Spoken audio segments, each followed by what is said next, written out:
জয়রাম, জয় গোবিন্দ। কর্তৃত্ব করতে যাইয়া কেবল কর্মফল বৃদ্ধি করে। এই ঋণ শোধ হয় না বইলেই জন্ম মৃত্যু উপভোগ করে। ভবসাগর তারণ হয় না। ভব কি? ভব হইল আমি ও আমার। এই আমি এবং আমার মধ্যে আকৃষ্ট হইয়া জীব অহং জানে চিরকাল ঘুরা বেড়ায়। মরুভূমের আকর্ষণও শেষ হয় না, গোটাগুটিও ঘুচে না।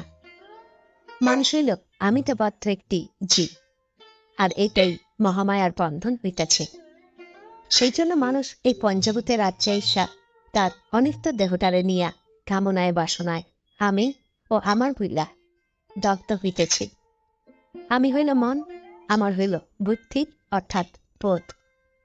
এই মন আর বুদ্ধির বেগ ধৈর্য ফেরা থাকতে থাকতে মানুষ যখন আমি ও আমার এই দক্ষ যজ্ঞ নাম যজ্ঞের প্রভাবে ভুলতে পারবে, তখন হইল সত্যনারায়ণ প্রতিষ্ঠা। অতএব সত্যনারায়ণের নামের স্মরণ লইতে অভ্যাস করবেন। চিরকাল কর্তৃত্ব কইরা কি লাভ করছেন? আপনার ভাগ্যের অতিরিক্ত কিছু পাইয়াছেন কি? কিছুই পান নাই। কর্তা হইতে যাইয়েই অপার অভাব চিন্তায় সর্বদাই কষ্ট ভোগ করতেছেন।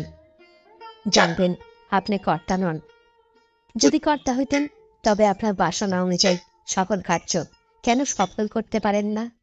অতএব বিচার করিয়া দেখবেন, নিবৃতে নির্জনে আপনি কে? আপনার কর্তব্য কি? আপনার তাপের কারণটাই বা কি? তবেই দুর্দিন যাইয়া সুদিন উদয় হইব। জয় রাম, জয় গোবিন্দ।